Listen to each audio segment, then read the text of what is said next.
अब लोकसभा चुनाव को लेकर राजनीतिक दलों ने अपनी कमर कस ली है।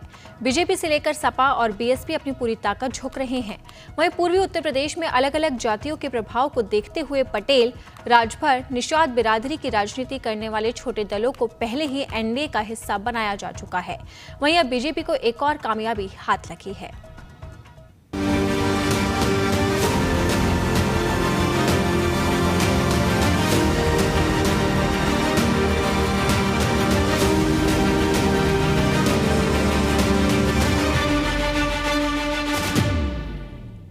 मिशन 80 को कामयाब बनाने के लिए बीजेपी पूर्वांचल में जातीय समीकरण साधने में जुटी है।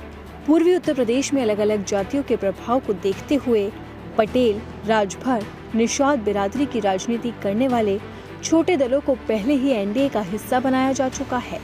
वहीं इसी के साथ ही अब बीजेपी को जनवादी पार्टी का भी समर्थन मिल गया है। सपा को झटका देते हुए पार्टी के अध्यक्ष संजय चौहान ने अपने सभी प्रत्याशियों की उम्मीदवारी वापस देने के साथ ही बीजेपी का समर्थन करने की घोषणा की।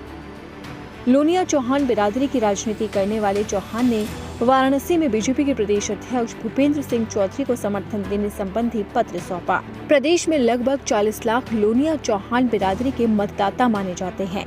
अन्य पिछड़ा वर्ग यानी कि ओबीसी में इनके लगभग 2.33% बिरादरी है। पूर्वांचल की चंदौली, वाराणसी, आजमगढ़, गाजीपुर, घोसी, जौनपुर, बलिया, अंबेडकर नगर, भदोई, मिर्जापुर, कुशीनगर, सलेमपुर और देवरिया आदि लोकसभा सीटों पर लोनिया चौहान जाति के मतदाताओं का प्रभाव है। साल 2022 के विधानसभा चुनाव में ओम प्रकाश राजभर की सुभा सपा और संजय चौहान की जनवादी पार्टी का सपा के साथ गठबंधन था।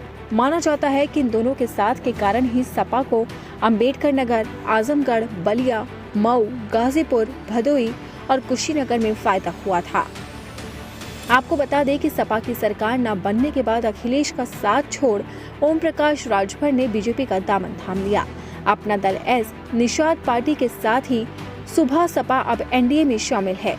अब बीजेपी को समर्थन देने की घोषणा करने वाले संजय सपा से घोसी लोकसभा सीट से टिकट मांग रहे थे, लेकिन सपा प्रमुख अखिलेश यादव ने वहां से राजीव राय को मैदान में उतार दिया। इससे नाराज संजय ने सपा से गठबंधन तोड़ते हुए पूर्वांचल की 11 सीटों पर अपने उम्मीदवार उतारे थे। अब बीजेपी को समर्थन देने की घोषणा के साथ उन्होंने अपने सभी प्रत्याशियों को चुनाव मैदान से हटाने का फैसला लिया है। आपको बता दें कि साल 2014 के लोकसभा चुनाव में जनवादी पार्टी ने 17 और साल 2017 के विधानसभा चुनाव में 25 सीटों पर उम्मीदवार उतारे थे। पार्टी को करीब 2% वोट हासिल हुए थे। पिछले लोकसभा चुनाव में बीएसपी के साथ गठबंधन में शामिल सपा के टिकट पर चुनाव लड़े संजय चंदौली लोकसभा सीट पर बीजेपी के महेंद्रनाथ पांडे से मात्र 13,959 मतों के अंतर से हारे थे।